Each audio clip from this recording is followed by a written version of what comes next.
Hey, it's Kelly here, former crack addict, recovery coach, and Life Beyond Sobriety. That is my private online community for people in addiction recovery who want to set big goals now that they're sober and make those goals happen. We learn strategies in weekly live coaching sessions to make those things come true. Go to lifebeyondsobriety.com and check it out 2 weeks for free. Big ups and pirates save America. Big ups and pirates chopped down cherry tree with George Washington. Big ups and pirates beat the British in Revolutionary War. Big ups and pirates built the Continental Railroad. Big ups and pirates won the Civil War. Big ups and pirates save America. Big ups and pirates discover electricity. Big ox and pirate made the first flying machine. Big ox and pirate saved the world in World War I. Big ox and pirate saved the world in World War II.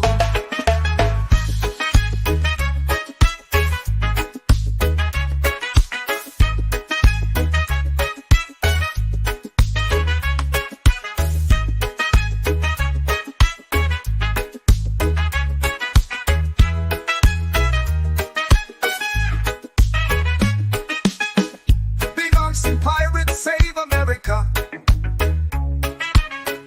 Big ox and pirate marched with Martin Luther King. Big ox and pirate landed on the moon with Neil Armstrong. Big ox and pirate saved America. Big ox and pirate shot guns with Ronald Reagan. Big ox and pirate smoked weed with Bill Clinton. Big ox and pirate played basketball with Barack Obama. Big ox and pirate made money with Donald Trump. Big ox and pirate took naps with Joe Biden. Big ox and pirate save America. Big ox and pirate save America. Big ox and pirate save America.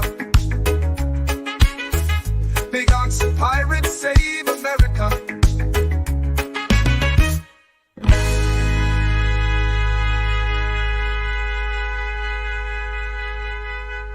Hey, it's Kelly here, former crack addict, recovery coach, and Life Beyond Sobriety. That is my private online community for people in addiction recovery who want to set big goals now that they're sober and make those goals happen. We learn strategies in weekly live coaching sessions to make those things come true. Go to lifebeyondsobriety.com and check it out 2 weeks for free. Yo, what's up? What's going on? This is Ox in Pirates America. This is episode 5, y'all. Welcome back. Another beautiful Thursday evening. I think it's 6. It's good. No, this is 5. Are you sure? I think it's 6. I think the last one was 5. There's no way I did that. Well, I think you may have, but you can always fix it. This man over here gets no sleep. Yeah, well, speaking of which, let's point our attention down to the banner. You can't buy energy. You gotta get some sleep, y'all. Make sure you get some rest, y'all. I mean, you can buy energy, but it's like 150 a gram, and Yeah, man, that's a high for a rich man. That starts to add up. Yeah, I'm gonna chill. I don't think I'm gonna do that. I'm gonna just keep rocking. Yeah, I'm in a good vibe right now. I'm in a good space, good energy. I feel like podding. That's what I feel like doing. We did the graveyard shift last night, hit the panel, did a stream, had a shootout with Ron. It wasn't much of a shootout. He got at me today. But if we would have live streamed the one the other day, it looked a little different. But hey, that's how it is, though. That's how it is. Powered. Ron was looking like a pretty good shooter there.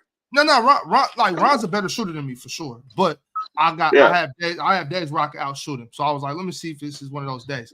But I'm just now getting back to the gym, trying to get back in basketball shape. So my jump shot is very inconsistent right now. Some days it's hot, some days it's not. But as long as I keep my elbow in and finish high, it'll be okay. It will be okay. Well, it looked like you were pulling up from 30 every time. I was like, bro, like you're down on the scoreboard. Why don't you move in a little bit? Probably that's just how I do sometimes. Sometimes I feel like shooting. Sometimes I feel like shooting from KD and Carmelo range. You know, I like to pull up in transition. I like to shoot on the move, pump fake, go by somebody. You know, so Fair enough. You know, it's all good. But I'll get him next time, y'all. And he didn't even want to play me the one-on-one after. He ducked the one-on-one after. Yeah, what was up with that? You had an audience. You got to perform for the audience, man. That was kind of lame. Because Ron, where you at? Explain yourself. He knows better than to do that. So you know, we got to do little things like that. Let's play 7-Up. Let's play horse. You know, stuff like that. Is when it comes to one-on-one, hand-to-hand combat, he knows what time it is, y'all.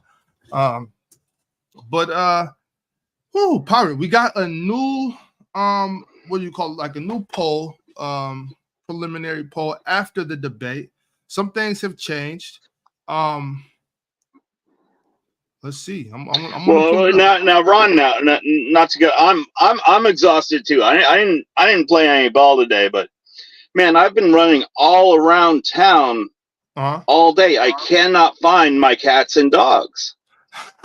I got two cats. I got a dog. I woke up. I couldn't find him. I'm looking around, and then I look at my neighbor Jose. I look over. He's got this big shit-eating grin on his face. Oh, no. Yeah, Jose. I'm like, Jose. Have you seen Whiskers and Titan? Yeah, and what did he say? I don't know, man. He was just acting weird. Like, I don't know, man, but I'm a little worried, you know? Jose's innocent, man. He wouldn't do that, man. Jose's innocent. I hope not. Yeah, I hope not. Let's check out this map, y'all. Okay. So it looks like right now they got Trump with 281. You need 270. I mean, Ohio and Pennsylvania can change everything. Ohio. Well, I think Ohio is pretty safe. Pennsylvania less so. Pennsylvania is definitely in the mix. But yeah, you can see week by week. You're pretty sure Ohio is staying red. Pretty sure Ohio's safe. Yeah. I'd be pretty sure Ohio's safe. Now, Pennsylvania is a different story. Pennsylvania is definitely in play. And I guess the biggest change from when we looked at it last week, you remember I was saying the biggest change last week was they flipped Georgia blue. They flipped that back. I think Georgia, it's not a lock, but it's pretty safe. I mean, fundamentally, it's pretty red. So, I mean, I would have a hard time. Ice Tray says Trump is not winning Georgia. I wonder why Ice Tray says that. Ice Tray, go ahead and he lost Georgia last time, right? He lost Georgia last time by like a very slim margin. It was like 10,000 votes. It was like 0.3. But fundamentally speaking, Georgia's fairly red historically. They've in the midterms, you know, they put a red governor, red representatives. Mm-hmm. Trump won it in 2016. So yeah, what was the name? Yeah, if you think Kamala's winning Georgia, feel free to put your reasoning. Louis, you can click on the link, Louis. Everybody's invited. You don't have to be American or live in America to give your input. You're more than welcome. No. We'll take every. We'll even take those Canadians up there if you're nice. You know? Well, he's actually Australian. Oh, is he Australian? That's interesting. Yeah. I follow a little bit of Australian politics. We got it interesting. What about Virginia? Virginia's blue. Virginia's probably going to stay blue. If I had to bet, I think Kamala will get Virginia. I would guess that she won't quite get the margin that Biden had in 20, but I think she'll get Virginia. We're looking at Nevada is very much in play right now. They got it leaning blue. That one's been going back and forth. That should be a very slim margin. And again, it's that Rust Belt area. Minnesota is going to be blue for very, very likely Minnesota stays blue. But when you're looking at the Wisconsin, Michigan, those are going to be real big. I think Kamala's path. I think her path is just a little bit more narrow because she's really going to have to do well in the Rust Belt, where Trump, you can see he's already at where them at 281 right now in this current map.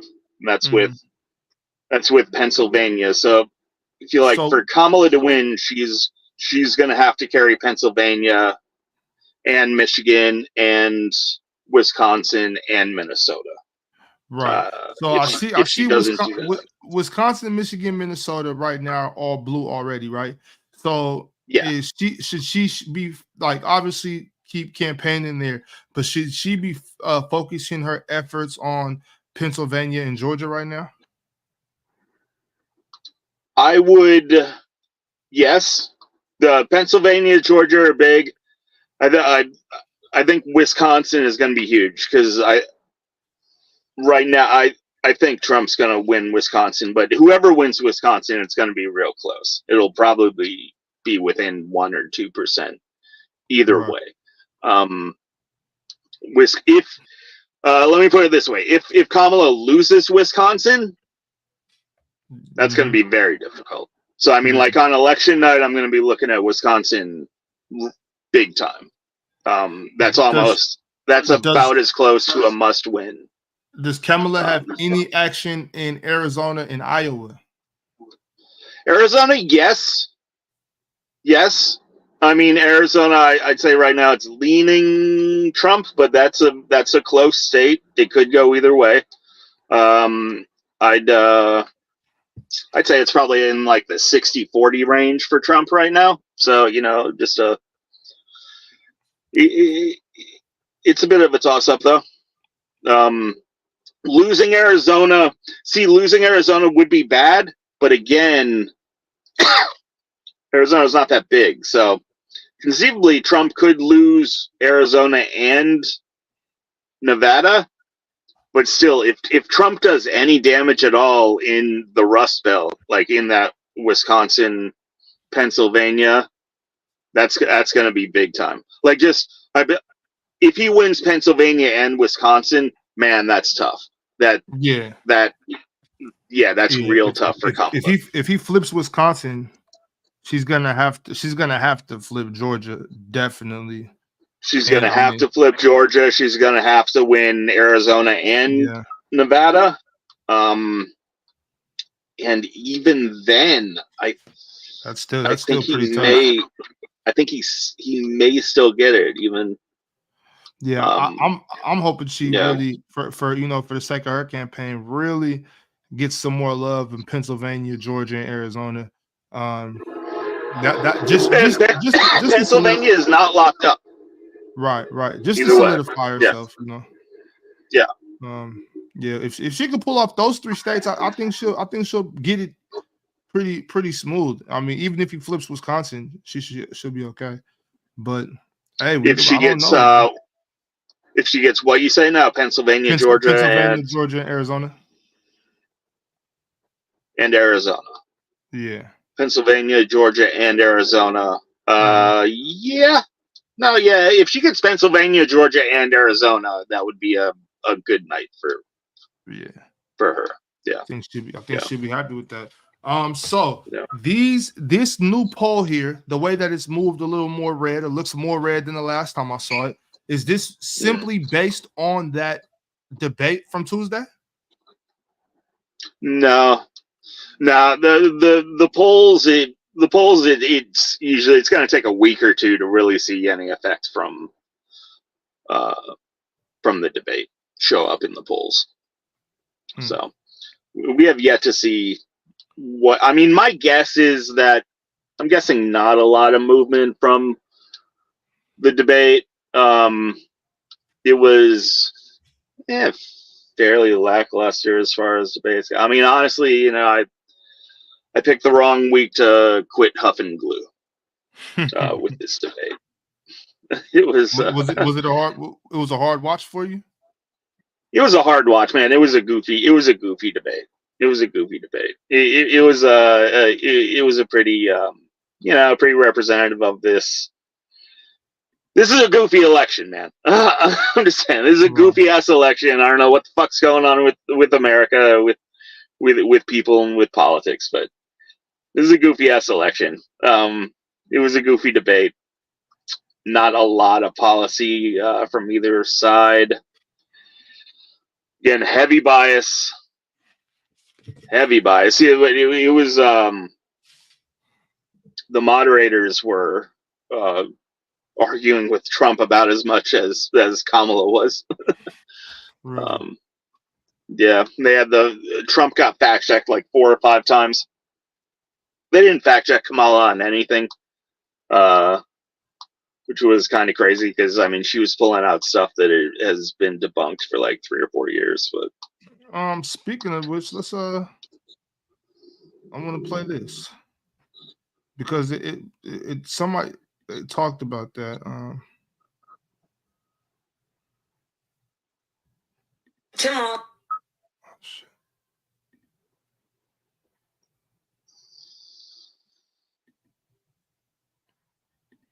Okay.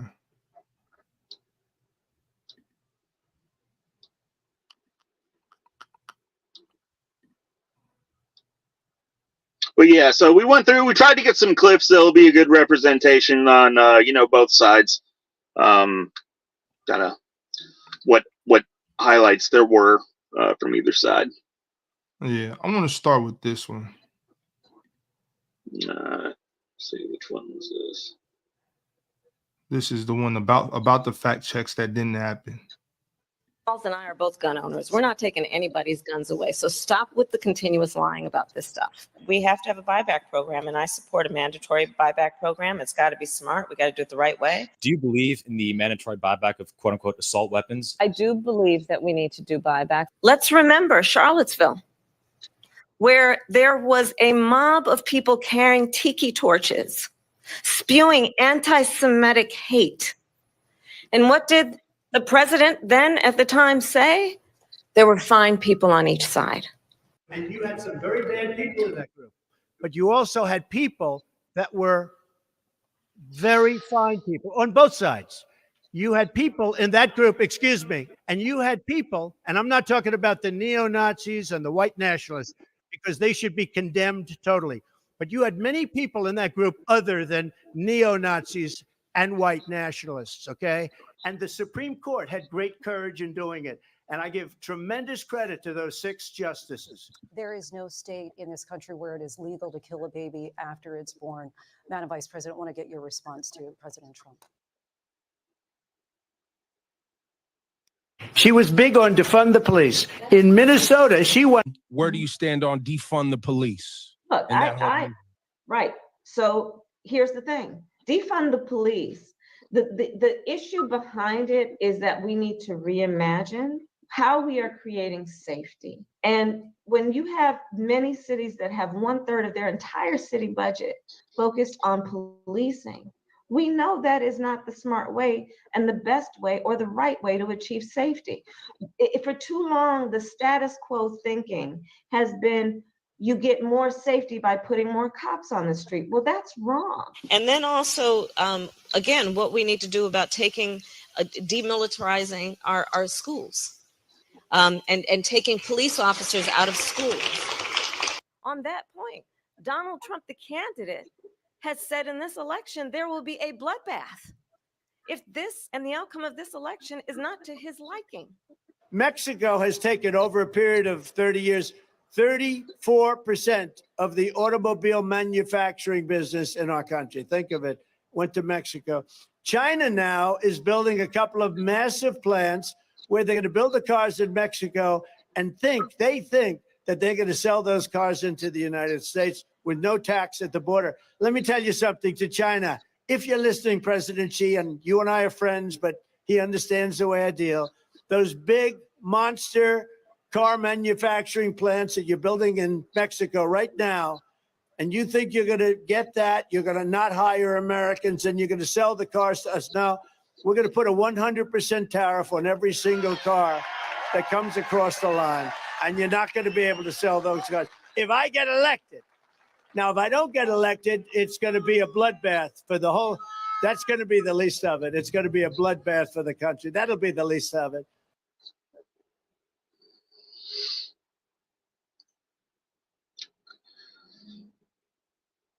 Oh, you're muted. You're muted. What does that mean? Is going to be a bloodbath? Does he mean like? What does he mean by that? Economically, I mean, he explained. You know, when he used the bloodbath thing, he was saying, you know, he's going to control imports with tariffs, and if he doesn't get elected, then there will be a bloodbath. Economically speaking, Right. So yeah, I mean it's just a tired line, but I mean, you know, some people on the other side have been saying that if he doesn't win, it's going to be a bloodbath for America, like Civil War. Pew Right. pew pew. Yeah. You know. Right. If Kamala does win, I mean, wouldn't she still also make sure that there was taxes and tariffs paid on cars built in Mexico by the Chinese? No, well, I mean that was my first most interesting moment of the debate. Was very early on in the debate, she was criticizing Trump's tariffs, on what, on every, like, why would she criticize his tariffs? All of his tariffs. I mean, tariffs are a complex economical concept. I mean, critics of tariffs say that tariffs are going to raise prices. In an absolute way, that's true, but it varies wildly, the impact of prices on tariffs, depending on what you're putting a tariff on and if your own country can supplement that production. So think of it like this. If you were going to put a tariff on coconuts or like saffron, right, which is made in the Middle East, we don't make any saffron. If you put a tariff on saffron, that's going to severely affect the price of saffron or coconuts. Right. But if you put a tariff on, like, say, pencils, we can make plenty of pencils. So, like, putting tariffs on pencils isn't going to have nearly the same effect. Just to you know, for anybody that doesn't know, a tariff is a tax levied on imported or exported goods and services between countries. Going on in that definition, it does say tariffs are a type of trade barrier that can raise prices and reduce the availability of goods and services. Once again, yes. I mean, we spoke about this before. I think that tariffs. I think the tariffs would be good for things, especially things that we have the ability to produce. If companies aren't going to bring the work back to America, then they need to be charged. So yes, I'm fine with tariffs, especially tariffs on things that we can produce in America ourselves, because you know, I think, like I said, I think we need to bring more of these manufacturing jobs back to America to help build the backbone of America, meaning the middle class, the working class. Very much so. Very much so. And again, tariffs are complicated and fascinating, and it varies wildly depending on what good you're talking about and what country you're talking about. Like, if you're a country like the Bahamas, or a country that's very much an export nation, let's say you're a smaller nation that just you do a few things, and mainly what you export to other nations, then tariffs in your situation are going to affect you much differently, because you're having to import many things into your country. When you talk about America, America is a production powerhouse. 75% of our production is internal. We're able to produce many things, so we're not as vulnerable to tariffs. Again, tariffs are a big part of. Have you ever heard of mercantilism?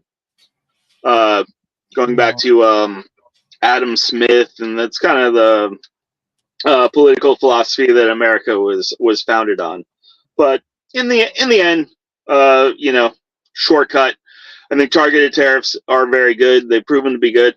And so in the beginning of the debate, Kamala was criticizing the tariffs. And then the host says to Kamala, well, if you don't like these tariffs, why didn't you and Biden get rid of the tariffs over the last 4 years?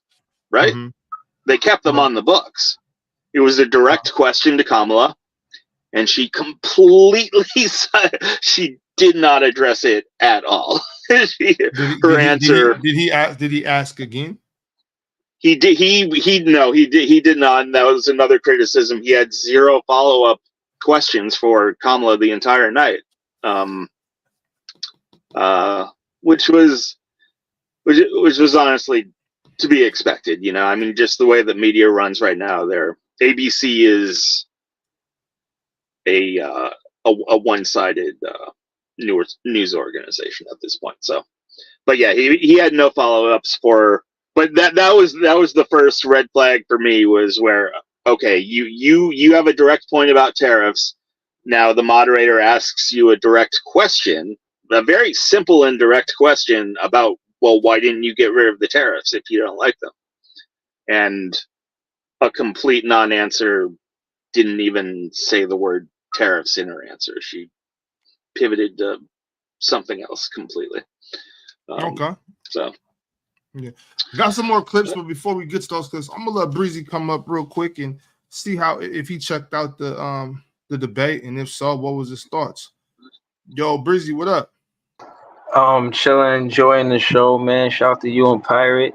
The debates, I had seen some of it. I heard one of them was about abortion. Mm-hmm. Well, did you see that debate? I'm sorry. I mean, abortion was a part of the debate. It was, you know, they had like a little segment on it. But is that what you're talking about? Yeah. I mean, for one, again, I was saying I wanted them to make debates great again, and they had a debate from last episode to this episode, so I was happy to see that.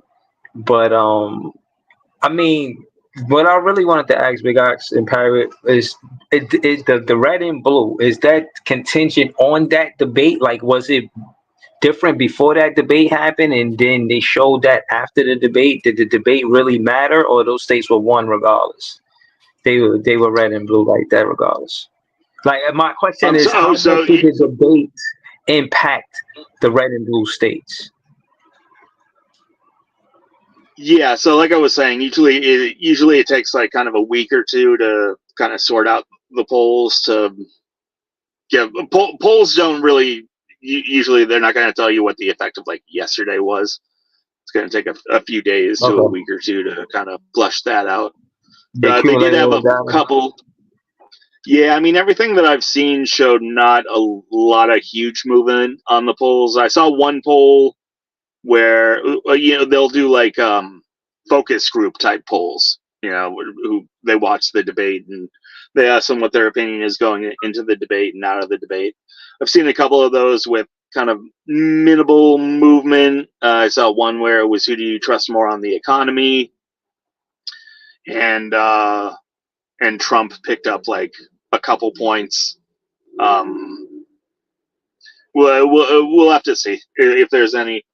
My guess is probably not a lot of huge movement, because there wasn't like a real mic drop moment, or like major blunders or major highlights in either way. So those debates, they don't sway the state the people to vote this way or that way, in your opinion? Like, they was going to vote that way regardless? And that's my thing. With the voting is contingent on what? It's not the debate versus each other. Is it popularity? Is it money? Is it marketing? Like, in your opinion, like, what are the people voting for, far as, is it just the visual aesthetics, or is it because they win the debate? You know, how important is the debate? Is it 15% of winning the election based on how you view this subject matter? You know what I'm saying? So that's That's what I'm asking. It's a variable. It's always a variable. I mean, just look back a couple of months. The first debate between Trump and Biden had huge ramifications, right? I mean, that debate essentially knocked Biden out of the race. So, in that instance, that debate was very impactful. Right. So it's always going to be a multitude of factors. Again, we're talking about 350 million people, right? So everybody looks at it differently. Everyone, I would say the majority of America go in leaning very heavily on one side or the other. And so, you're never going to swing it to where like 90% of the people swing over to one direction, Okay. Most people, I'd say at least 85 to 90%, probably more, are pretty locked in during the course of a year and election to election, where they're kind of aligned more on the right or the left. We were gonna with the debate. I wanted to go into like moral intuitions and how people kind of have different intuitions, but those intuitions do kind of tend to lead most people in one general direction or the other. And then you have What you mean? You mean like you looking for the candidate to have a moral compass? Yeah, but a moral compass is not absolute, right? It's all we all kind of view the world differently through a different lens and kind of weigh the world, have different sets of values, and think different things are right and wrong, and those intuitions that kind of stir inside everybody, those are going to lead you in a lot of general directions to give you two completely different answers to the same problem. And a lot of times it's not that one person is particularly right or wrong. It's just people have different ways of intuiting the world,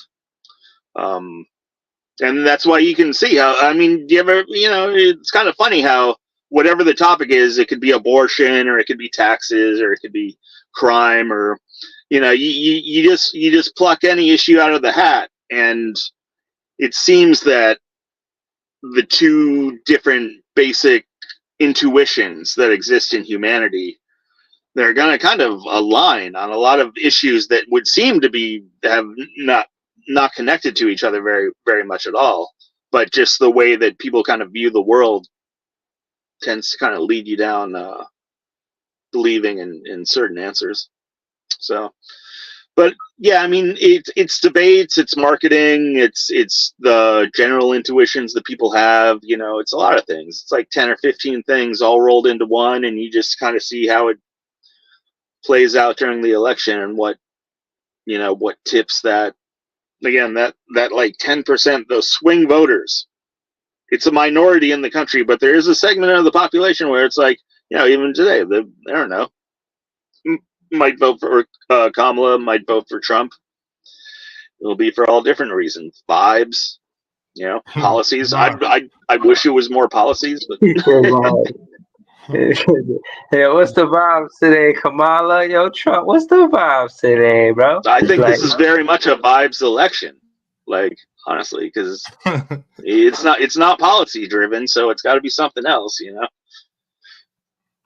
So hold on, when you say policy driven, like, what does that mean exactly? Like, I mean, because both parties have different policies, right?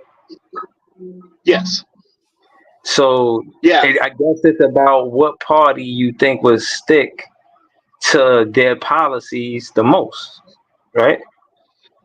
Yeah, no, absolutely. But I would say that this particular election, there's a lot less focus and articulation of the policies. Like, let's just look at corporate taxation, right? I mean, you could have a wide difference. You could have one guy who says we need to lower corporate taxes to 12%.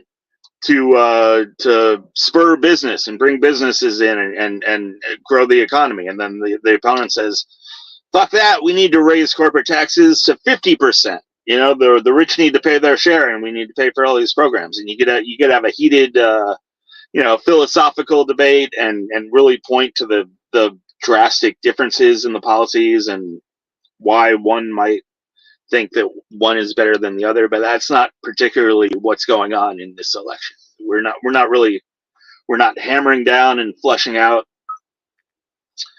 all the differences a lot, because these two candidates, I would, they're pretty vague themselves on a lot of these policies. Like, especially Kamala has been extremely vague on. Ox, another thing with this debate, I think one of the huge bias. We've been talking a few episodes about the tax on unrealized gains, right? And that's been a big conversation. If you watch like CNBC or the whole business sector, that's been the talk of the town for the last few weeks. Like, what the hell is going on with this tax on unrealized gains? And they didn't ask her about it in the debate. It didn't come up. Crazy. They didn't ask her. They didn't ask her one question, which why kind of makes you wonder. I wonder why Donald didn't ask.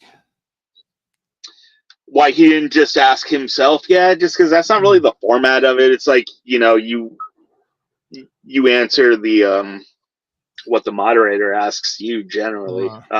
But I think you're kind of right. Like, if maybe he didn't, in the heat of the debate, you probably don't pick up on that. Like, wow, they didn't bring it up. They didn't ask about it. Yeah, I wish somebody would ask her about that, because I think that's very serious. It is, but it's just a sign that, look, man, I'm just gonna, like, she's flip-flopped more than any presidential candidate that I can remember. She ran for president in 2020, and most of her policy proposals from just 4 years ago, she's abandoned or flipped on. And I would just think, like, do you want to be president? Like, do you want to be president, or do you just want to be president? Because, like, it seems like if you have this deep desire to be president, it would be because you have all these innovative thoughts in your, like, you ran for president in 2020. You've been vice president for the last 4 years, and now you're saying you want to run for president. I would feel like that person would just be overflowing with policy proposals that you've been thinking about for the last decade, But, hold on. I wanted to ask you real quick. How do you think that the America has maybe warmed up to a female president from Hillary to now? Right, like, can a woman be president? No, I mean, I think no, not that. Let me be specific. Just the vibe of the country, and when they were first introduced to it with Hillary, contrasting that to now, and how America might view a woman president. Do you think it's changed from then, or is it the same? How do you feel? From Hillary?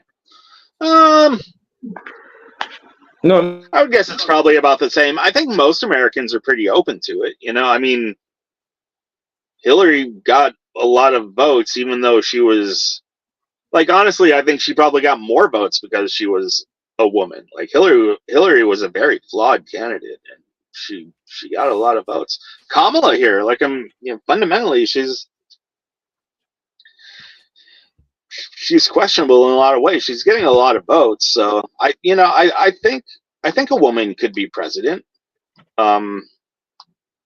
If she, but a woman is one thing, Pirate.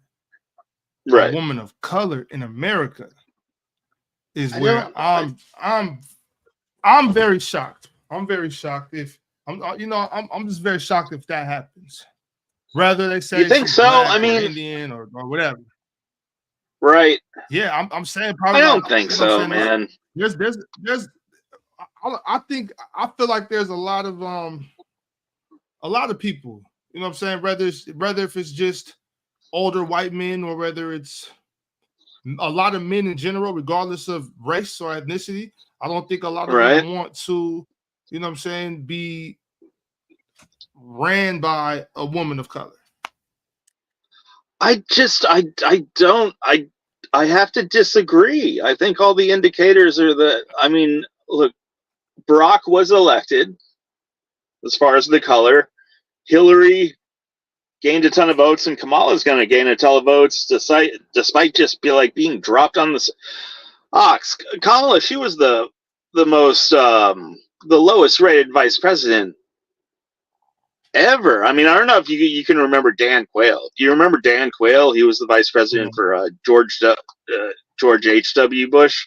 No. He was my whole lifetime. He was only got 2 years. 2 years. 2 years of Big Bush. I was born in '90.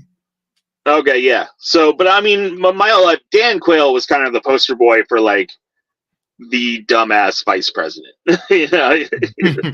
And then Kamala is kind of I look at Kamala and I'm thinking, man, this is like if Dan Quayle was dropped in. Like, and Ox, even as far as the woman of color thing, you look at in I think it's Georgia, just this last election, on the Republican side, a black woman was voted lieutenant governor.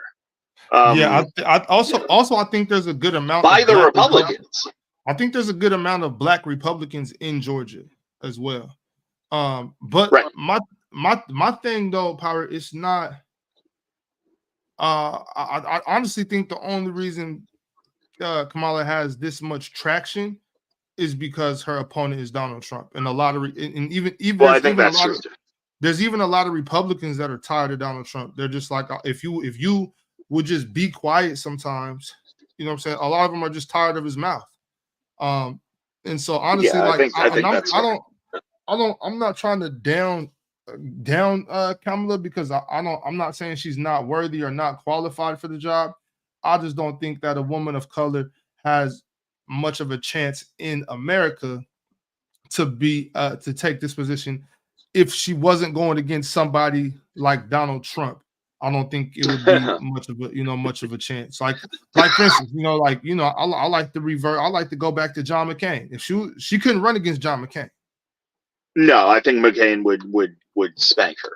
But again, right. I honestly I don't think that's because she's a woman of color. I think it's because she is so flawed. I mean, I'm looking at it, the fact that she can have this level of support being so flawed.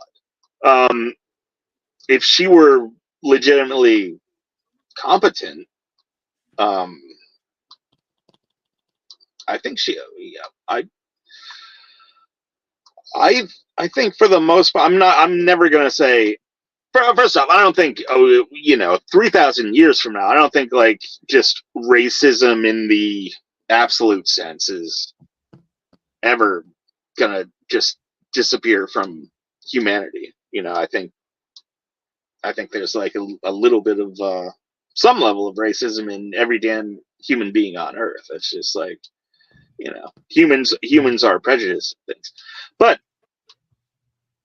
I think we live in a society that has generally, I could see it happen. If a highly qualified black woman or Indian woman or I don't know, Asian woman, whatever.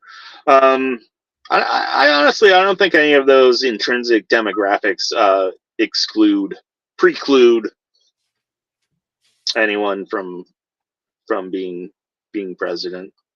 Yeah, I do have to disagree, just because once again, I think the only reason that a lot of people are getting behind her is because of the vast range of, it's a big gap, just so far extreme to who she's running against. And once again, I don't, and see Ice Tray up here, he said, get the F out of here. She definitely has got a chance. I think she does have a chance. I honestly, I think she might pull it off. But I'm just kind of shocked by it, and then I'll have to think, well, if she wasn't running against Trump, I don't know if people would give her a chance. Well, I honestly, if she if she wasn't running against Trump, I don't think she really deserves a chance, honestly. I don't, and I could almost say a similar thing for Trump. I think many other more sophisticated Republicans would be mopping the floor with Kamala. Yeah. I don't have much doubt Yo, about that. Bees, you just left the lobby up and getting ready to pull you up, fam. Where you at? Okay. I want to pull up this But again, Ox, let me just say, I honestly, I think so many more people are just in their political philosophy camp. Like, I'm in California, right?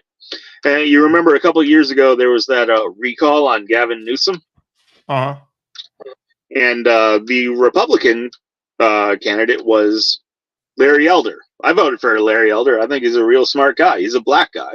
He was the black Republican versus the white Democrat. Right. And California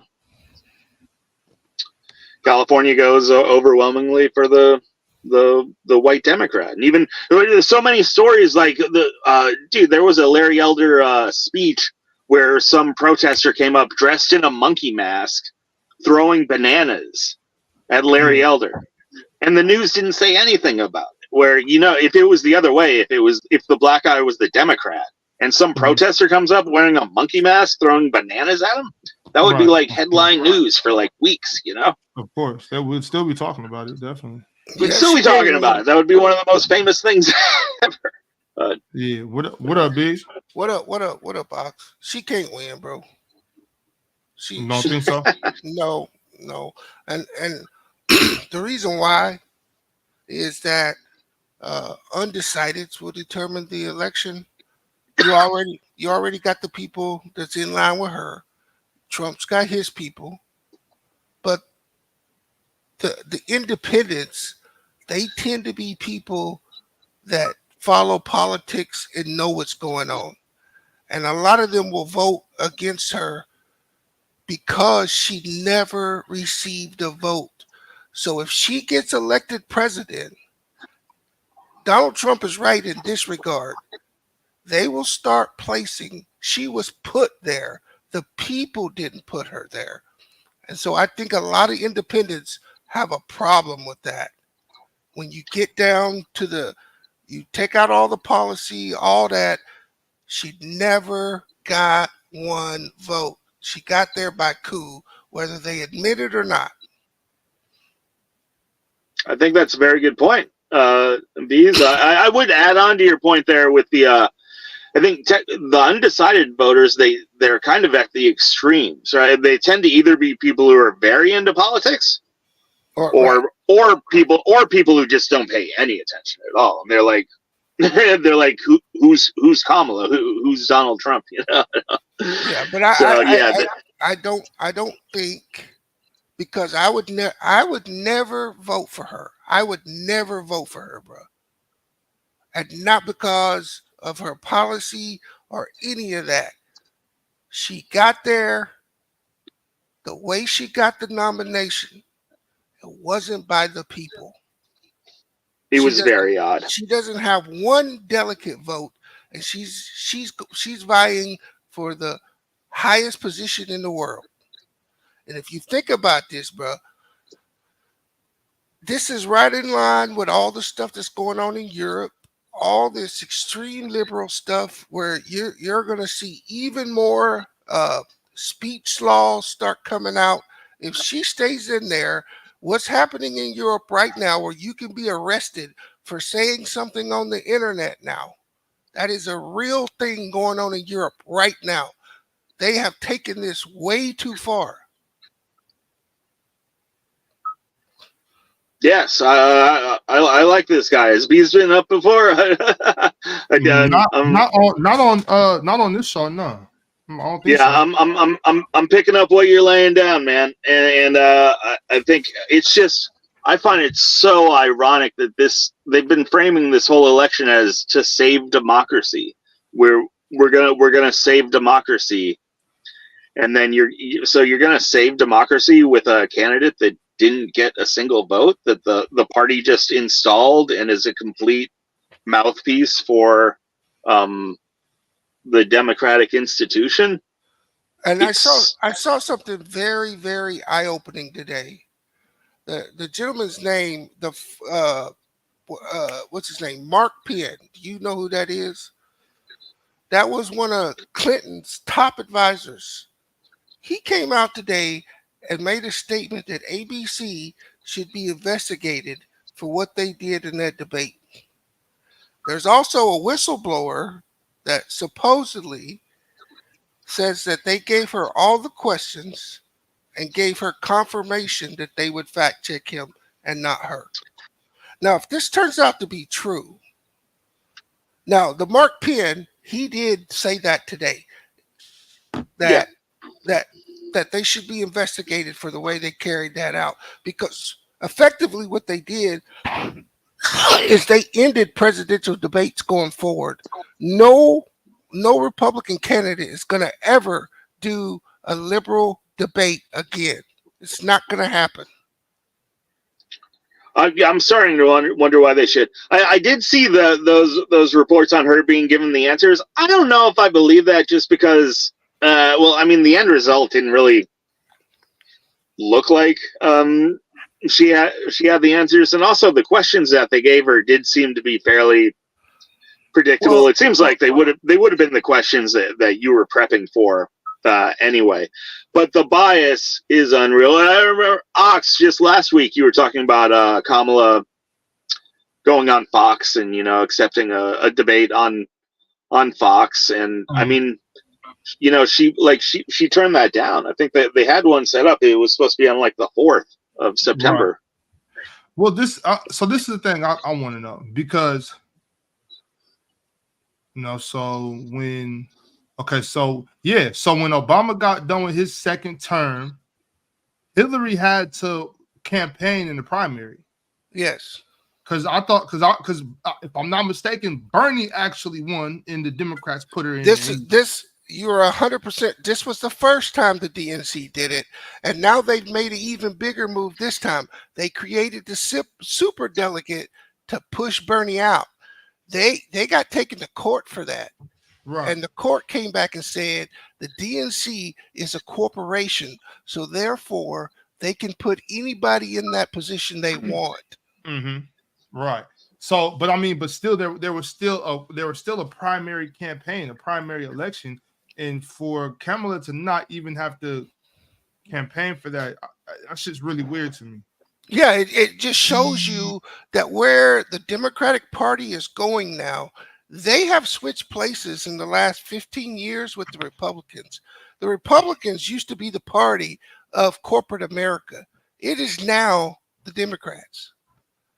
But they're still singing the same praise because they have a long history of fighting for the unions. But a lot of the unions aren't backing the Democrats no more.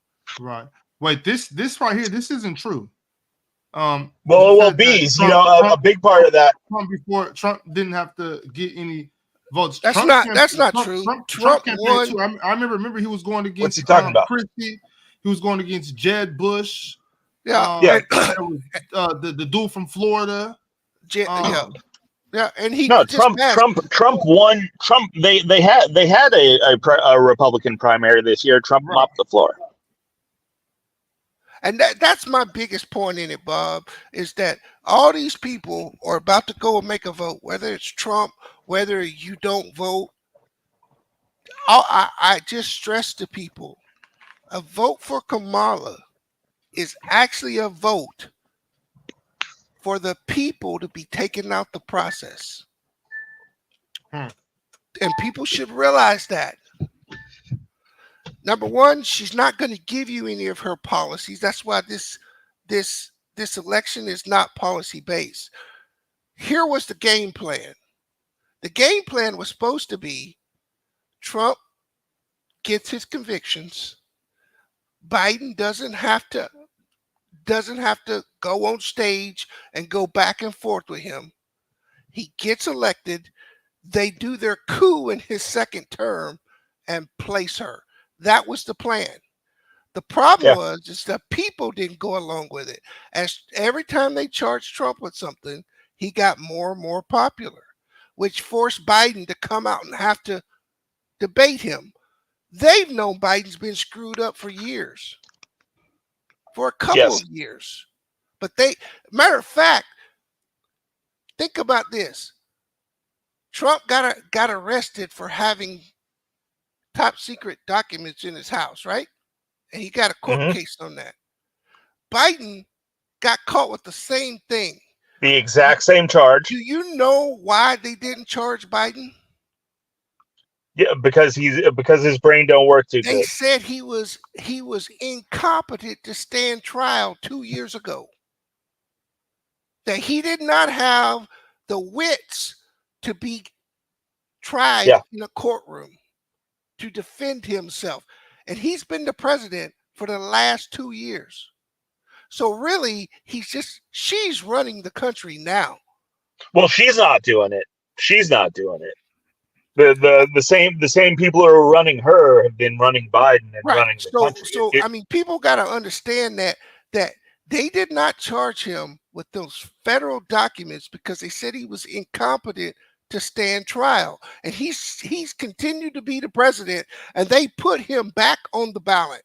So I don't know how anybody could vote for these people. Isn't that crazy, bro? It is. Yeah.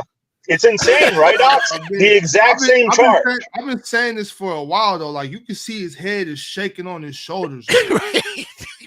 I think it's been obvious. He didn't look good for a while. You can see there's something going on there. And you know what? He got her back yesterday by putting on that Trump hat.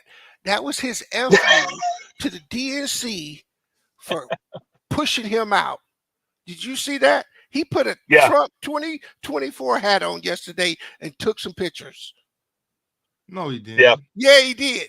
You didn't see that? No, oh yeah, I tried to grab that. I don't think I included it. What are y'all talking about? Biden put on a Trump hat at a. He didn't know what he was doing. But he did because when the dude gave it to him, he goes, "I'm not putting this on." And then the guy said, "Put it on." So he put it on and started smiling. I'll show you. I'll give you a link. Yeah. But no, those are some great points. One point I want to add with the unions, it's at this point, most all the union jobs are government jobs, so that works perfectly in line with the Democratic strategy, of more power, more size and support. There you go, Ox. For the government. The private sector, there are not that many union jobs left. That was yesterday.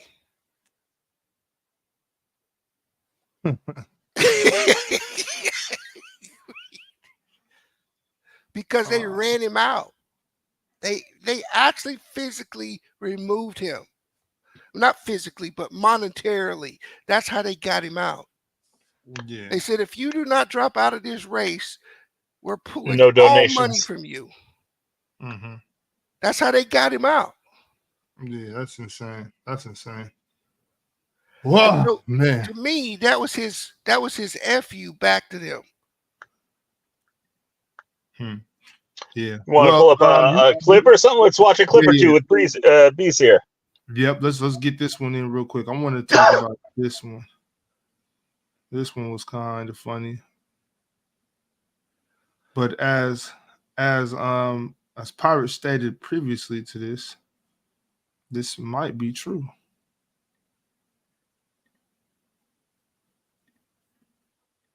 All right. In Springfield, they're eating the dogs, people that came in. They're eating the cats. They're eating the pets of the people that live there. Let's go. And this is what's happening in our country, and it's a shame.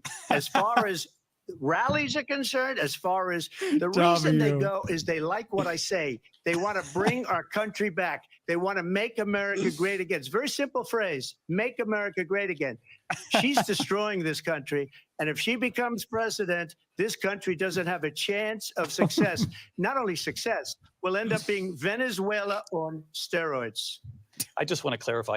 In Springfield, Venezuela on steroids. Yeah. Yeah, because Venezuela, they were going through eating all the animals out the zoos, and right. You don't want to be a stray cat in Venezuela. Now that I have to admit, that was one of the craziest things I've ever heard. Yeah, man. I saw the video. I saw the video of the lady that was eating the cat, though. You did? Yeah. But since then, I've started to look into some of it, and it ain't as crazy as it sounded now. Yeah, no, and that's the thing. Like there may even be like a fair amount of truth in it, but I mean, I'm just like, and that's Trump for you, I mean, that's just how that's just how Trump rolls. It's like, man, this is a presidential debate. Like, but check this out. There are so many other angles you could go at other than they're eating the cats and dogs. I don't think that hurts him at all, because I think his appeal to people is that he's real. Oh. He shoots from the hip. He talks just like any of us would talk. She was very polished in that debate, well rehearsed. She looked very presidential. But the fact of the matter is that if you don't answer the question, it doesn't matter what kind of fluff you give me. I want to know what you're going to do that's different. Here's what I heard. Okay, this is what I heard. We're going to take the child tax credit to $6,000. Mm-hmm. Okay, great. Who's paying for this? Yeah, no, she's not telling you who's paying. We're going to give small businesses $50,000 to start up small businesses. Mm-hmm. Who's paying for that? And we're going to give people who can't afford a home $25,000 to get a home, so we can do 2008 all over again. Didn't we give out homes where people couldn't afford them? How did that work out for us? Now, if you listen very closely, you can hear the sound of every single house on the market going up $25,000 in asking price. Right. It's just it's childish economics, but it's the same playbook they've been running for years. It's just the Santa Claus playbook. It's the come here, little boy, little girl. What would you like for Christmas? Right, but people need to recognize one thing. When you give money away, anytime you give money out as the government, the people that have to pay for it are the working class. The rich have too many businesses and assets that they can get away with not paying the tax. So what she's really telling you is, I'm going to give you $6,000 or I'm going to give you $25,000, but in return, you're going to pay me back 12-fold. That's what she's really saying. Because think about this, Bob. How many people don't even qualify for earned income credit or any of those type of programs? You start making over 50, 60,000, you don't even qualify for the money they're giving out. Right. So the majority of working class people won't even qualify for these programs that she's pushing. You won't qualify. It will be the people who are lower than you, on the lower income level. They're the ones that's going to get the money. Bro, I ain't got to say I'm voting for Trump, nothing. I say I would never vote for that lady. I would never vote for somebody that didn't get elected by the people. So with that being said, are you voting for Trump, or are you just I ain't even gonna vote. Right. But I would never vote for her. I'm like you though. I live in the Northwest. It don't matter who I was gonna vote for anyway. Right. Yeah. That's what I'm saying. Like it don't matter. We gonna be blue if the vote starts at 4:01. They gonna call it. Mm-hmm. No doubt. No doubt. Let me see. I'm just shocked. I guess this is what I'm shocked at. When are we gonna wake up as Black people and hold these politicians, Republican, Democrat alike, hold voting is a transactional thing. Right. Why do we keep voting without getting anything? I've asked that question tons of times on this channel alone before we were speaking truth to power up here. Yeah, before we were doing Ox and Pirates America, we had talked about politics, and I asked that question time and time again. Why would you vote for a party that continues to do nothing for you? I don't understand it. And then on top of that, just look at the money. Look at the money they coming up with to give to the illegals. I'm sure y'all seen it. Y'all seen the lady in the bodega. About this. Y'all seen the lady in the bodega in New York with the $14,000 in food stamps? How many veterans and people we got on the streets here that we don't get, that we don't care about? My peoples get $73 a month food stamps. Yeah. Real quick, y'all. I got everybody up here. We got Static, Primo, and Bees. What's good, y'all? Y'all give me a second. I want to play this one more highlight clip of all the some of the highlights of the debate from Tuesday, and then after that we can just y'all we could go at it. We could talk about it and just give our points and whatnot. So this clip is 2.5 minutes. So y'all bear with me for a second. Let's just check this out real quick. Hey, Primo, how you doing? What's up, Pirate? What's going on? I'm chilling, man. I'm chilling, trying to find my cats and dogs. Crazy. All right, here we go, y'all. Kamala Harris. Let's have a good debate. Thank you. She's going to my philosophy now. In fact, I was going to send her a MAGA hat. She's gone to my philosophy. But if she ever got elected, she'd change it. And it will be the end of our country. She's a Marxist. What you're going to hear tonight is a detailed and dangerous plan called Project 2025 that the former president intends on implementing if he were elected again. I have nothing to do with Project 2025. That's out there. I haven't read it. I don't want to read it purposely. I'm not going to read it. This was a group of people that got together. They came up with some ideas, I guess some good, some bad. They have abortion in the 9th month. They even have, and you can look at the governor of West Virginia, the previous governor of West Virginia, not the current governor who's doing an excellent job, but the governor before, he said the baby will be born and we will decide what to do with the baby. In other words, we'll execute the baby. There is no state in this country where it is legal to kill a baby after it's born. One does not have to abandon their faith or deeply held beliefs to agree. The government, and Donald Trump certainly, should not be telling a woman what to do with her body. In Springfield, they're eating the dogs, the people that came in, they're eating the cats, they're eating the pets of the people that live there. ABC News did reach out to the city manager there. He told us there have been no credible reports of specific claims of pets being harmed, injured, or abused by individuals within the immigrant community. Well, All I've this, seen people on television. Let me just say here. Well, I think this is so rich coming from someone who has been prosecuted for national security crimes, economic crimes, election interference, has been found liable for sexual assault, and his next big court appearance is in November at his own criminal sentencing. I'm going to actually do something really unusual, and I'm going to invite you to attend one of Donald Trump's rallies because it's a really interesting thing to watch. You will see during the course of his rallies, he talks about fictional characters like Hannibal Lecter. He will talk about windmills cause cancer. And what you will also notice is that people start leaving his rallies early out of exhaustion and boredom. And I will tell you, the one thing you will not hear him talk about is you. I probably took a bullet to the head because of the things that they say about me. They talk about democracy. I'm a threat to democracy. They're the threat to democracy with a fake Russia investigation We do have a lot to that get. went nowhere.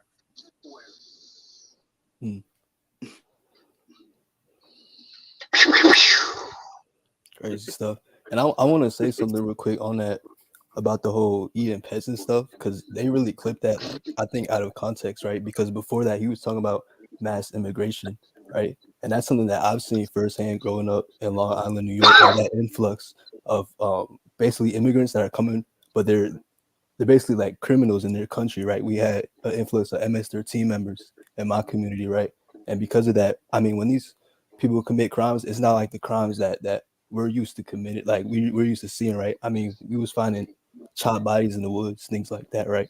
So that point that he's making on that influx, right, of these criminals, like that's something that has to be tackled and looked upon, right? He's talking about Kamala's the current board's Cesar, and she doesn't want to talk about the border. I mean, when he mentioned the border, she doesn't want to talk about it, and that's something that I'm big on because, like I said, it's affecting me personally, and it's scary, right? But he's not. They're clipping it out of context, and it's like it's something that needs to be talked and pressed upon, I feel like.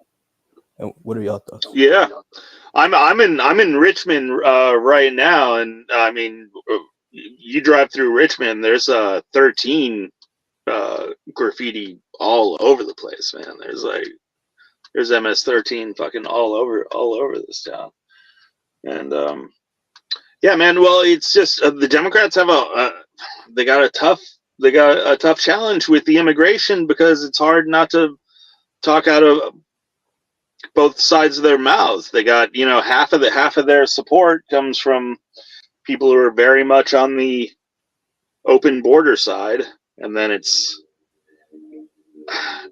really hard for, like when Trump addresses immigration, he has a very straightforward plan and policy proposal, where the Democrats, they have to dance around trying to appease a bunch of factions that have wildly different views on the direction that immigration should go in. So Static, we've talked up here before, and we've went through some of Trump's plans of mass deportation and things like that. Is that something that you would support? Is that something that you think is necessary? Something that we need in America now? And to be honest, I don't think mass deportation is possible. I mean, we're talking millions upon millions of undocumented immigrants, right? And the thing is, like, I'm also a firstborn American, like first generation American. My mom's a legalized immigrant, right? So it's something that's legalization is personal to me as well, right? So like, it's important. I think the legalization process is a slow one, right? But it's crucial. It's really crucial to our country. Mass deportation, it's over like 65 million undocumented immigrants, right? We're not able to mass deport people that we're not currently tracking. So, I mean, it sounds good, right? Having these people like deported out, but it's how feasible is that? Right, and that's what we've talked about. I think something has to be done. I'm not the one to say what needs to be done. I don't really know the proper steps to do it. Something has to be done. I do think mass deportation is dangerous too. I think it's very dangerous to our Latino brothers and sisters. I think that can get really dangerous for them. I don't know. Obama did 12 million in 8 years. We can't be worried about that though, Ox. In the state we in, Primo, we have to worry about that. We can't be. Those is our brothers and sisters. No, they not. They my brothers and sisters. Not true. You know what I'm saying? I'm from California. I grew up with them. I love them. They love us. Grew up with a select few. I got friends in every group, but as a group, they're not aligned with us. That's not true. Well, I'm gonna speak from my own experiences in the people that I know. That's all I'm speaking for. I'm not. Well, I'm talking about throughout these past 33 years of my life. That's all I'm talking about. Yeah, but that's and what I'm saying. I do think something must be done. Like, don't get me wrong, something has to be done. But the way that they can go about it, I feel like is dangerous. It leads to a lot of the harassment of our Latino brothers and sisters as well. You know what I'm saying? Well, hey Bob, do you know what do you know what the reason for this mass immigration really is about? Is it about the voting? About no, it's so you can change the fabric of the country, right? So I'll just use this as an example. When you're born here and you've been told you have rights, you're willing to fight for them. People that come into this country, they're going to come in with their own culture and their own things that they're accustomed to from where they came from. So when you want to change the fabric of the country, you bring in a bunch of people that don't have the values of the people that are there. And within a couple generations, the people in that country, all of a sudden, this gun thing will go away. All these other issues that used to be an issue for Americans will not be an issue for the people that came in. And once that block gets big enough to be the majority of the voting block, they strip Critical away mass. all your rights. That's doing. that's what all this immigration is truly about. If you nail it down and strip out all the stuff. Well, like I said, I don't feel It's a factor. I don't support illegal immigration. I don't support that. I'm not for it, and I think there needs to be something done at the border. I mean, I've been very open about that. I think the border needs to be sealed up a little better. We need to do better with keeping track of people that are coming to the country and facilitating them becoming legal citizens and doing the paperwork and everything they got to do, going through the proper steps. I'm 100% for that. I think something needs to be done. I just think the way that they're talking, the way they want to do it, I think that mass deportation way, I don't think it's a safe and right way to do it. I think there has to be something though. And once again, like I said, maybe I'm not the one to figure out what it is to do. Maybe I'm not the one to say how to do it. Matter of fact, I'm 100% not the person. Can I ask the question? Go ahead. In your neighborhood, do people? How is your neighborhood? Was it a black neighborhood or a mixed neighborhood? Yeah, pretty mixed. Right. See, in our shit, it's more like black, white. You know how it is. Yeah. What I'm saying is, the people who own the businesses in the neighborhood don't look like me. You see what I'm saying? You don't go to no other neighborhoods and find that to be. They're not letting that happen. They're not gonna let a group of us. Yeah, just like you said, they're not letting that happen. So why are we letting that happen? What you mean we not letting that happen? When we got the funds, they won't let us get the store. They won't let us get it. It's political. I mean, I hear you, Primo. I know tons of black folks that got corner stores in their neighborhood and got marked supermarkets and got things in their neighborhood. So that's what I'm saying. But we don't have a whole bunch of neighborhoods where black people own the neighborhood that they live in. Right. Whose fault is that? So you saying it's just that black people dumber than everybody else and they can't buy nothing in their neighborhood. They don't know to buy. Well, those words never came out of my mouth. I wouldn't say that. I'm just saying sometimes I think at a certain point we didn't value ownership as much as we used to. What? Yeah, that's not true. Then why? That's then a why? Stereotype. That's a trope. That's not true. I disagree, bro. I disagree. Let me get back to the immigration for a second. Go back to the analogy now, because we know, like, we're not going to wave a magic wand and 20 million people are going to be deported, and we're not going to be rolling tanks down the street. But now let's go back to this analogy. I think we touched on. ICE does get a little beside themselves, though, Pirate. Well, no, I'm not saying they're not going to do anything. I'm just saying, it's not going to look like World War III out there. If it did look like World War III out there, I agree with you. That could cause some conflicts. But I think it's got to be in steps. And like we were talking about the other episode, it's kind of like me and you were roommates, right? And I keep going, hey, Ox, can you lock the door? People are coming through, and you're like, no, I don't want to lock the door. And it's like, all right, people keep coming into our room, and I'm like, Ox, can we please lock the door? People are just strolling in from the outside, and for 4 years you refuse to lock the door. Then 4 years later, you finally go and you lock the door, and you say, hey, I fix the problem. I lock the door. And it's like, yeah, but Ox, we have 15 people in the house now. So it's the time to just locking the door being the solution. That kind of passed a few years ago because now all the people are in the house.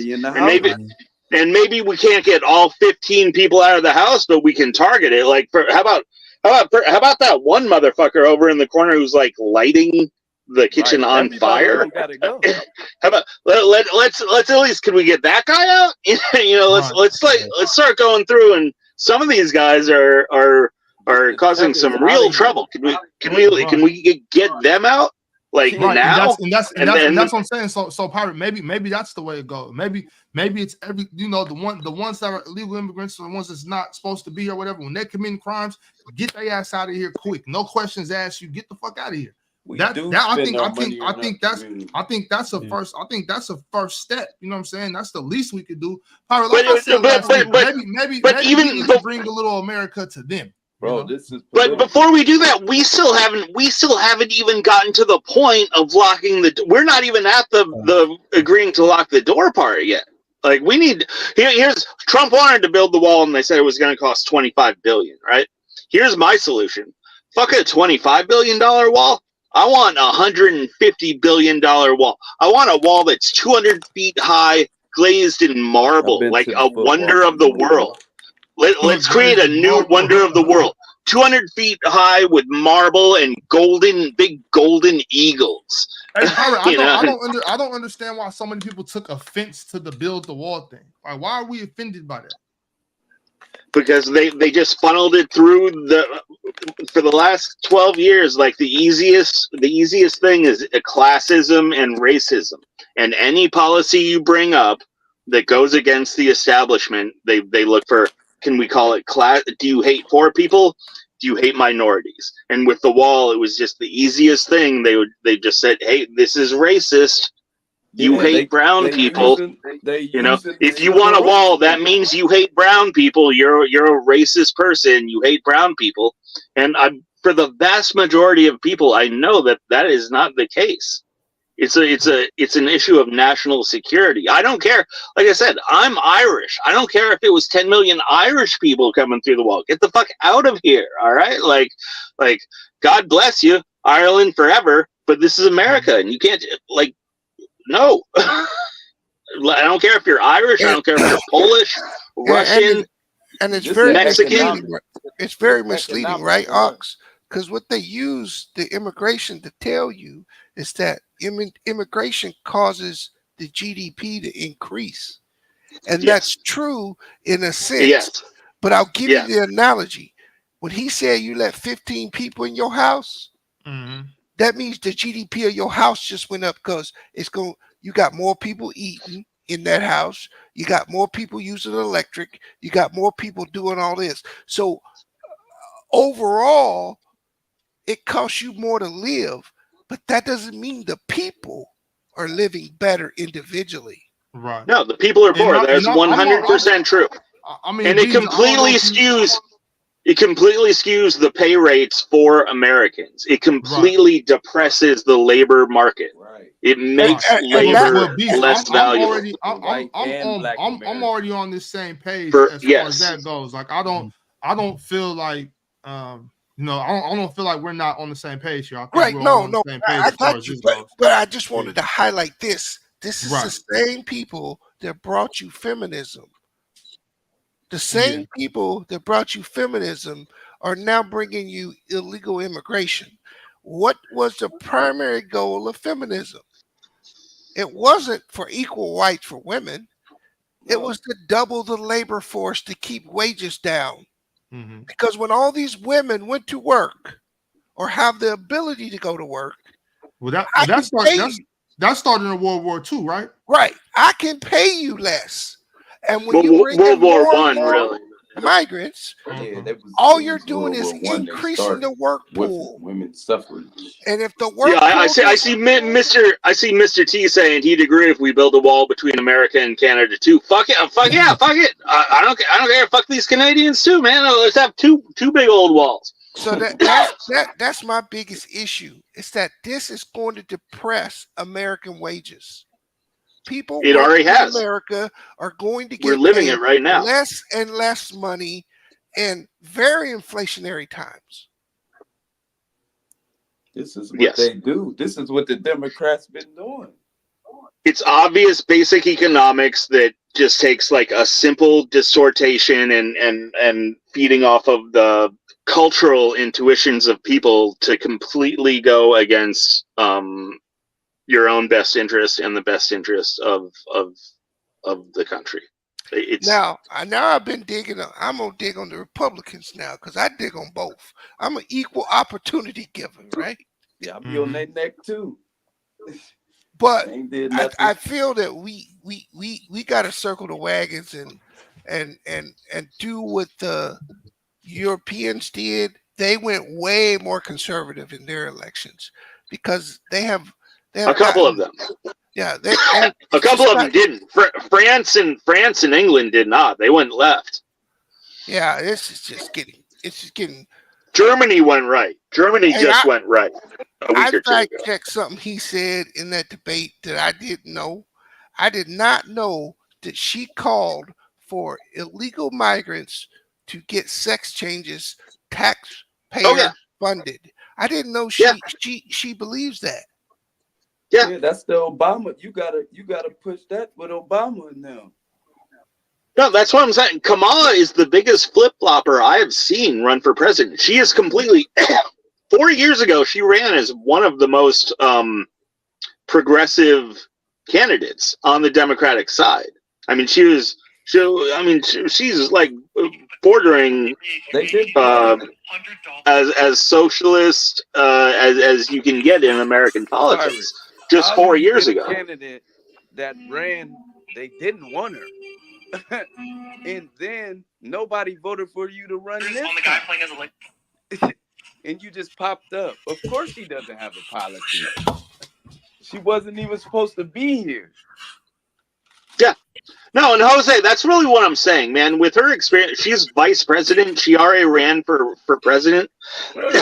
You would figure that person would just be overflowing. Like, haven't you been... Why wouldn't... I feel like I have more policy prescriptions than she does. She's been in the White House for the last 4 years. Why aren't you just overflowing? Why don't you have 100 proposals of things that you've been thinking about?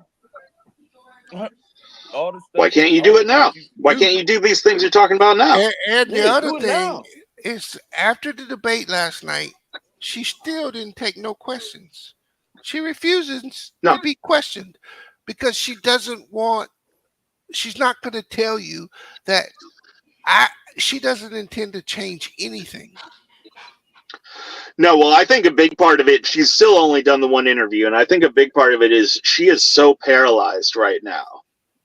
Because every policy that they have even yet to articulate, they're running it through just every pollster, every analyst, like her entire platform is so constructed by the Democratic establishment. I feel like she is paralyzed and terrified to actually have an off-the-cuff interview because she doesn't know exactly what she's supposed to say on all of these questions. I honestly feel for all of these questions, she has one boilerplate answer, and it's one level deep. She can't answer a follow-up question or a follow-up to a follow-up. She can't dive into these issues because they simply haven't been flushed out, and she's not the one making the decisions on what these answers are supposed to be. Well, she technically, bro, she didn't really drop out. That Tulsi Gabbard took her out. Once Tulsi Gabbard got done with her, she didn't have no choice. So it wasn't a willing. She didn't leave because she wanted to. She got forced out. Yeah, she got knocked out, but she got knocked out before Iowa. She didn't even make it to Iowa in 2020. Have a delicate vote. She's gonna be the president, possibly. It's just crazy to me. Anybody that's willing to vote for someone not elected by the people because you don't like Donald Trump, like I said, I ain't voting. But I'm just telling you that to me you can vote for crazy. many people. Donald Trump and Come on. People What's running. that now? Dr. West running. Cast your vote anywhere. Yeah. I could do that, bro. Well, all I was saying is I live in Washington State, right? Right. It don't matter what I vote, bro. Mm-hmm. Right. I understand what you're saying. But I mean, we pass laws in this state where the state, if your child they pass this law. If your child runs away from your house and goes to school and says that they transgender, the state will take them and put them in a place so they can get a sex change. And they don't got to tell you. They don't got to They tell ain't got you. to tell you where they at. I live in a state with these kind of rules, bro. Mm-hmm. Yeah, I understand what you're saying. That's why we need to. My son got one in his class. He in the 3rd grade. That's crazy. That's crazy. Right? Yeah, they ain't got I that actually moved Bob when my daughter went to kindergarten because the school she went to, they was talking my body, my choice when my daughter was in kindergarten, bro. Mm-hmm. Yeah, I'm ready to. I'm going back to California, but I really want to go back to Texas though. Go to Texas. Don't come, Ox. California's through. No, I got to go home, Pirate. I got to go home. You ain't hear about the reparations. California's washed. California's washed. Man, Primo, that shit ain't happening, bro. Did you hear about it? I don't. It ain't happening, bro. Come on. Yeah, but Ox, this trans children stuff. It's just again to enforce the mentality in the people that you are part of the system. Step away from individuality. Even your own children are not your children; they're the state's children. Right. Send your kids to the state school. The state is in charge of your kids. The state will let you know if your little boy is actually a girl. You know, don't worry about it. We've got it handled. Yeah. Yes, it's crazy. That whole thing is crazy. He said that's crazy to say about Kamala. Man, bro, I would never vote for that woman. Never. They keep skipping over it. Hey, that's my time though, Bob. Thanks for having me up, bro. No doubt. All right, B. We go get that. Yeah. Good night, bro. It's already. Good talk. Take care. It's already everywhere. Yeah. People own it already. Yeah, but yeah, y'all. I think we're gonna go ahead and call it one today. It's been an hour and a half. I need to get some rest too. I gotta go to sleep. You've been doing it. Yeah, I'm gonna go ahead and get some sleep. If not, I'm gonna be pissed off tomorrow. So I ain't trying to be like that. Yeah, I got NSB in the morning too. So here we gonna shut it down. We got any final thoughts from anybody? Static, Primo, y'all got anything to say? Nah, great stream. I appreciate the content you've been pushing out, us. Pirate, appreciate you on the panel, stuff like that. Appreciate y'all having me up here. Of course. Yeah, bro. Good night. No doubt. All right, Static. Primo, you got anything? Oh yeah, you know what I got. Reparations will refund the economy in America. Everybody should get on the reparations agenda. The money will stimulate the economy. It's not going nowhere. And I land. No doubt. All right, Primo, appreciate you, bro. All right. Well, Pirate, that was another good episode of Big Ox and Pirates America. We're doing our job, saving America one stream at a time. Another good show. I think we saved a little bit of America tonight. A little sliver. Yeah, no doubt. Back in the W column. Yes, sir. We will be back next week for episode 7 because today was episode 6. Yes, sir. Well, all right, y'all. All right, Pirate. Catch you next time, bro. Yeah, man. Big Ox and Pirates save America.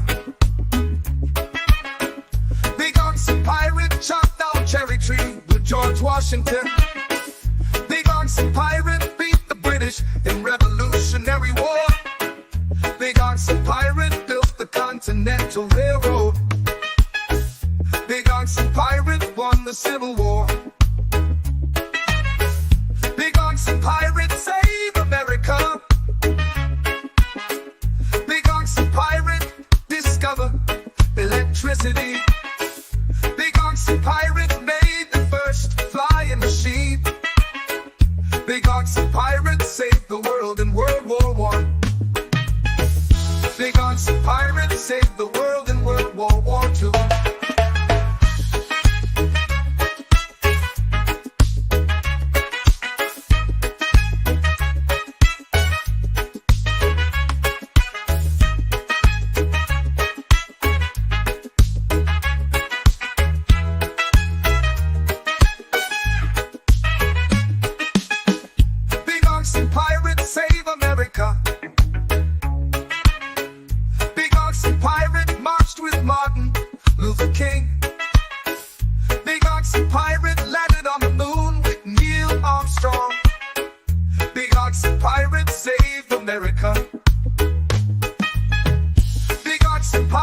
Trump.